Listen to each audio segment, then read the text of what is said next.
Congratulations on making it this far. You are investing in your future. You are investing in a better life. You're spending your time learning a new language and new culture so that you can benefit your career, your social life, and maybe so you can travel around the world. I want to say congratulations and thank you so much for spending this time with me to help better yourself. Today, we're going to talk about future forms. It's one of my favorite real world grammar lessons, and I think you'll be surprised at how easily we can talk about the future. Okay, let's get started. The present continuous. Teacher Reed, I thought we were going to learn the future tense. I am walking to work. Teacher Reed, that's still present continuous. Tomorrow. I am walking to work tomorrow. Do you see how I'm able to talk about the future tomorrow using the present continuous tense? I am climbing this afternoon. I'm telling you an action that's going to be going on, but then by adding this afternoon, we know that the action is not in the present continuous. It's not happening right now. It's happening this afternoon. The action hasn't started. This is one of the best ways to talk about the near future. Okay, so now we have the present simple. Teacher Reed, aren't we doing a future tense lesson? Well, yes, we absolutely are. But first, let's take a little reminder on the present simple. We take the subject, the verb, and the object. Let's look at the regular verb walk. I walk to the store. Now, let's check out this box here where we have all of our different subjects. I, you, we, they, he, she, it. And then let's take our verb walk. Do you notice how there is an S added to the verb when we use the subject he, she, or it? But when we use the subject I, you, we, they, we just use the base form. I walk to school. She walks to school. Notice how I put the S ending on walk to let you know that she is the one who walks. Now let's look at the regular verb leave.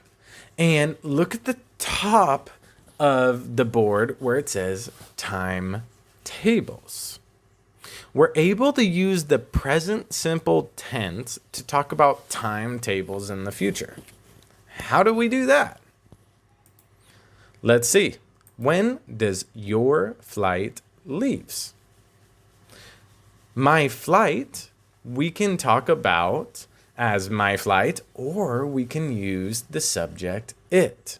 So we know that we have the verb in the base form plus S. So what does that look like?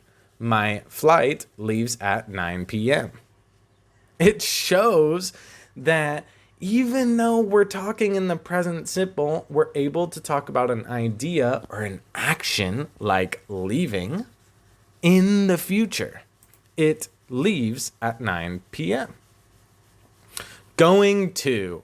I'm sure you have heard this. I'm sure you've heard the most common mistake. I'm gonna.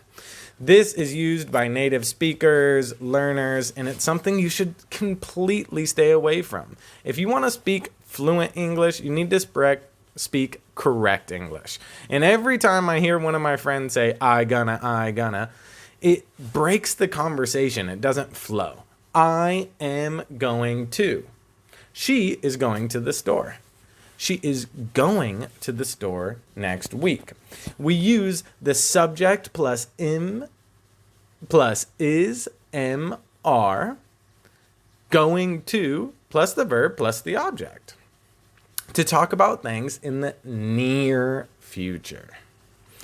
I am going to buy a new climbing rope. It's a good sentence. It tells you something that I'm going to do in the future. But wait, can we make this sentence better?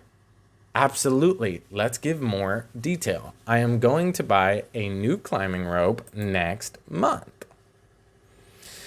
I am going to school. It's kind of like the present continuous, but going is used as the action. We don't know if we're walking, driving, or riding a bike. What we do here is we use I am going to, and then we use the verb in the base form. Buy is in the base form. I am going to, she is going to, we are going to buy a new climbing rope next month. We can also talk about the weather. It is going to be sunny all weekend. It is going to rain tomorrow. Ooh, these are very important sentences that give lots of information. Will. Now, I say far future because that's how you should think about it. That's easy. You want to talk about the near future? Use the present continuous tense. Use I am going to plus the base form of the verb. You want to talk about timetables, when things are leaving or when they arrive? Use the present simple. If you want to talk about something that is going to happen, maybe not today, tomorrow, or in the next week or month, we use will. Subject plus will plus verb plus object. I will buy a new climbing rope. She will buy a new climbing rope soon. They will buy a new climbing rope next year. What about this? Is this far future? We will buy a climbing rope tonight. No, it's not the far future because I'm talking about tonight. I specified that it was going to be tonight. This is okay. This is a good sentence. But don't complicate things. You're speaking your second language. So to make things easier, if we're talking about tonight, what could we use? Why not the present continuous? We are buying a new climbing rope tonight. Lets you know that the action is in the near future, and then you can use will for the far future, like they will buy a climbing rope next year. It helps organize things in your brain so that you, when you think of what you want to say, you can say, okay, is this happening today, tomorrow, or next year? It's happening next year, so I'm going to use will. Or there's another secret. We can use the verb want to show desires and the far future. Subject plus want or wants to plus verb plus object. I want to buy a rope. She wants to buy a rope next month. Notice in the first sentence, I'm describing a desire. In the sentence, I'm talking about her or she and her desire to buy the rope, but at a specific time, next month.